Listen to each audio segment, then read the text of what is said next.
vous comprendrez qu'il y ait eu dans un premier temps 16 inscrits. Vous voyez, il y a 36 présents sur le total des députés de la CEDEAO. La CEDEAO n'est plus attrayante, même pour ses membres, même pour ses députés. La Guinée sur le point de rejoindre l'AES, c'est l'information que nous allons étudier aujourd'hui en visitant la toile, notamment les différents médias qui en parlent. Bienvenue sur Drawfit Media pour être au cœur des actualités géopolitiques en Afrique. Abonne-toi, active la cloche de notification et rejoins notre description. Il y a beaucoup de surprises de ce côté qui t'attendent. Alors, il y a 3 grandes actualités qui sont en train de se dérouler au même moment. D'une part, il y a cet article selon lequel la Guinée serait en phase de rejoindre l'AES. À côté de ça, il y a le fait que le Parlement de la CEDEAO est à bout parce que ils font un ensemble d'observations qui démontrent du mauvais fonctionnement de la CEDEAO tout en expliquant tout ce qu'il faudrait faire pour corriger ça et en expliquant aussi ce qui a justement fini par aboutir au retrait des 3 pays qui forment l'AES d'aujourd'hui. Donc, nous allons regarder cette vidéo un peu plus tard, mais là, tout de suite, nous allons d'abord étudier l'article qui parle du potentiel, de l'entrée potentielle de la Guinée auprès de l'AES. La Guinée suivra-t-elle les États de l'AES? Le retrait fracassant du Mali, du Burkina Faso et du Niger de la communauté économique des États d'Afrique de l'Ouest avec effet immédiat donne de plus en plus d'élan au projet de construction de l'Alliance des États du Sahel. Forgé dans l'adversité avec la CEDEAO, l'AES est née d'une alliance de circonstances et s'est vite transformée en alliance idéologique, géographique, politique, voire militaire entre le Mali, le Burkina Faso et le Niger, avec comme parapluie géopolitique la Russie de Vladimir Poutine. Alors réunis au sein des États de l'Alliance du Sahel de chaque. Même s'il leur est opposable un délai de rétraction d'1 an, notamment au sein de la CEDEAO, dans les faits, les 3 pays ne se sentent plus tout au moins politiquement concernés par les décisions de l'organisation sous-régionale. Donc en fait, ils ont 1 an pour quitter cette CEDEAO, mais ils se comportent ou alors ils se considèrent déjà comme retirés de cette organisation. Les sanctions économiques et financières sans précédent imposées aux 3 pays leur ont vraisemblablement facilité la prise de cette décision. Alors, la Guinée en 4e larron a jusque-là apporté un soutien politique indéfectible au régime militaire malien, burkinabé et nigérien, leur apportant par ailleurs une assistance commerciale pour contourner le blocus imposé par la CEDEAO. Le port de Conakry aurait été donc un soutien vital pour l'économie malienne et au moment des sanctions imposées par l'institution sous-régionale, Conakry sert toujours de tête de pont pour les importations maliennes et nigériennes. Ce regain de collaboration entre Conakry et Bamako avait même fait naître l'idée d'une confédération Guinée-Mali. Mais depuis ce rapprochement, tous azimuts a été refroidi par la crise au sein de l'Organisation pour la mise en valeur du fleuve Sénégal, l'OMVS, qui a vu la Guinée claquer la porte sous la présidence malienne. Et d'autres considérations stratégiques y ont sans doute contribué. Alors qu'Assimi Goïta désigne la France comme le mal à combattre tout en s'alignant derrière Moscou, Mamadi Doumbouya lui déclare à la tribune des Nations Unies, à qui veut l'entendre, la Guinée n'est ni anti-français, ni anti-américain, ni anti-russe, mais tout simplement pro-guinéenne et par ricochet pro-africaine, confirmant par là ce qu'il a répété dans de nombreux discours, nous croyons au panafricanisme. Désormais, le général Mamadi a profité de la tribune des Nations Unies en marge de la 78e Assemblée Générale en septembre 2023 pour envoyer un message clair aux grandes puissances, mais également surtout les alliés maliens, burkinabés et nigériens, qui scellent pour le moment les espoirs d'un rapprochement stratégique dans le cadre de l'AES dans sa forme actuelle. Il n'est pas exclu pour autant que la Guinée se retrouverait acculée par la communauté internationale si elle décide de rejoindre l'Alliance sahélienne. Et en attendant, le général revendique presque fièrement le non-alignement de la Guinée, conscient du poids stratégique de son industrie minière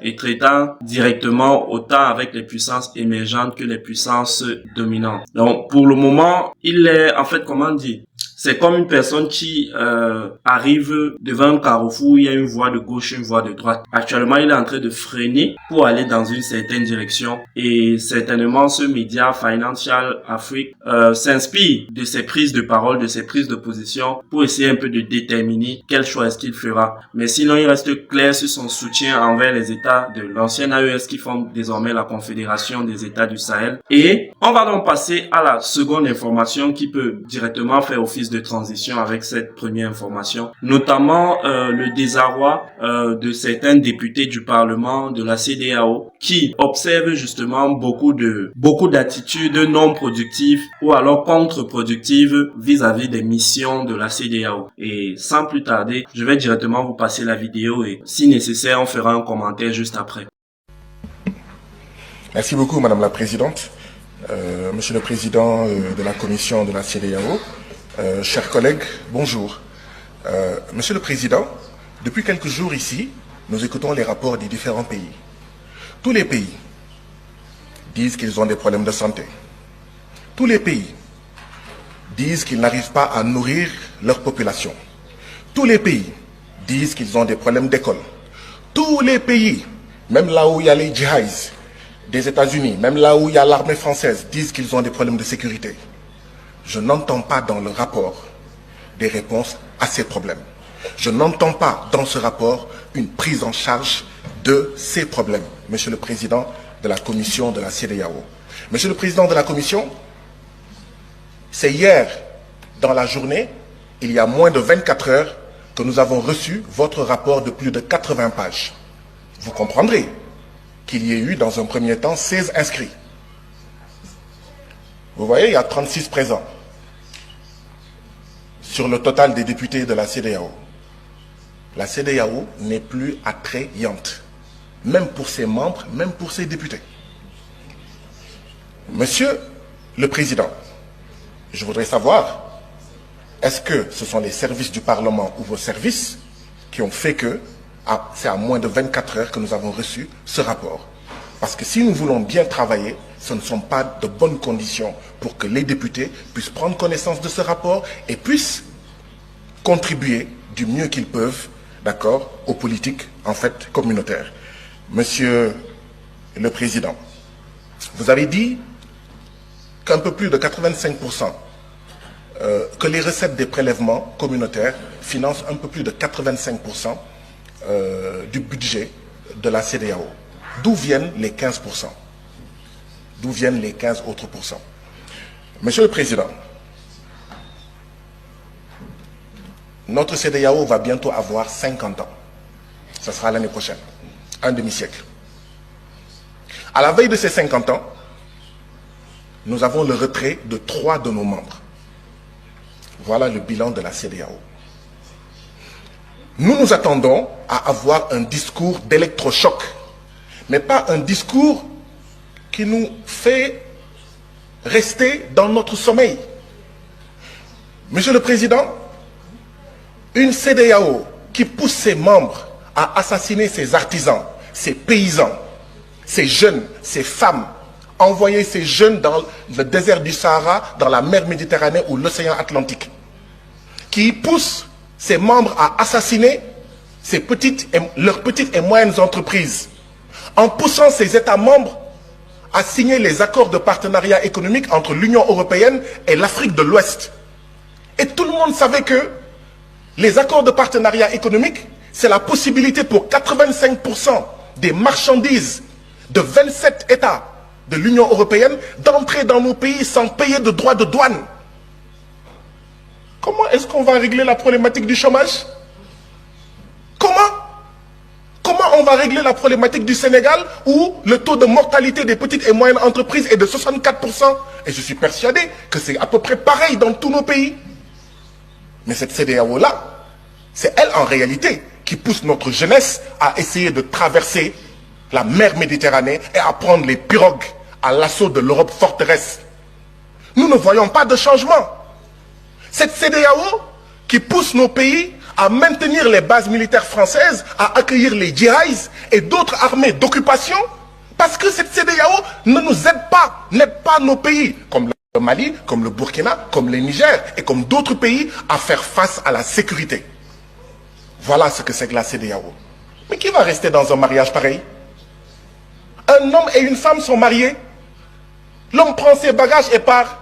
La femme dit à son mari, tu vas revenir par la force, viens.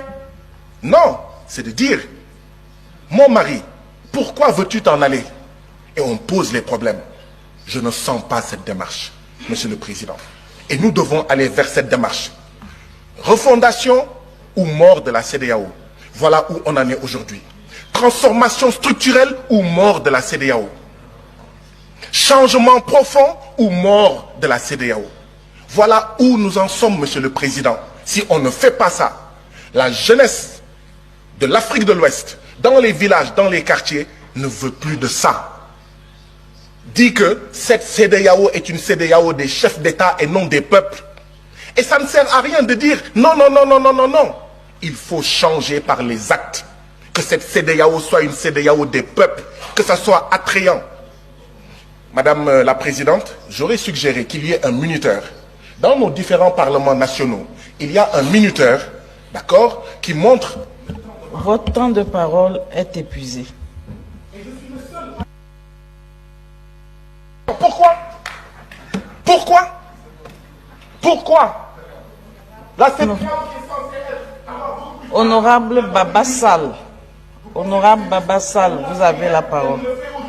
Voilà, si vous comprenez bien ce qui s'est passé, bon là, à partir de maintenant, il est en train de se plaindre justement du fait qu'on n'ait pas prévenu du nombre de minutes qui lui était accordé. Donc, c'est un député du Parlement de la CEDEAO qui se plaint des irrégularités. Vous les avez entendus et ça montre déjà une structure qui est en train de se détruire de l'intérieur. Donc, c'est-à-dire des personnes même à l'intérieur commencent à ne pas être d'accord avec ce qui est fait. Vous avez constaté que la salle était presque vide et il disait justement que voilà, je cite ses propos, que la CEDEAO elle-même n'est plus attrayante pour expliquer un peu ce qui est en train de se passer. Alors la troisième information, comme je disais d'entrée de jeu, était que le président de Bassirou Diomaye Faye défend ses actions prises durant les 100 premiers jours. Ce sujet, nous n'allons pas encore l'étudier ici, mais plutôt en commentaire. Selon vous, les 100 premiers jours de Bassirou Diomaye Faye, président du Sénégal, ont été concluants ou intrigants? Répondez en commentaire et défendez vos points de vue. Merci d'avoir participé à cette visite de la toile. Ici Drawfit Media. Avant de nous quitter, nous avons ça pour vous. Pour l'émergence de l'Afrique, il ne faudra pas qu'une transformation sur le plan politique. Il faudra aussi transformer les mentalités à travers l'écriture de recueils sur lesquels on peut s'inspirer pour changer son environnement. Tu peux écrire afin de partager ta compétence, partager une histoire et par derrière rentabiliser. Pour bénéficier de notre coaching privé en écriture de livres en 45 jours qui a déjà produit près de 20 auteurs ayant des livres à succès, écris au contact qui s'affiche à l'écran et participe à notre coaching privé en écriture de livres.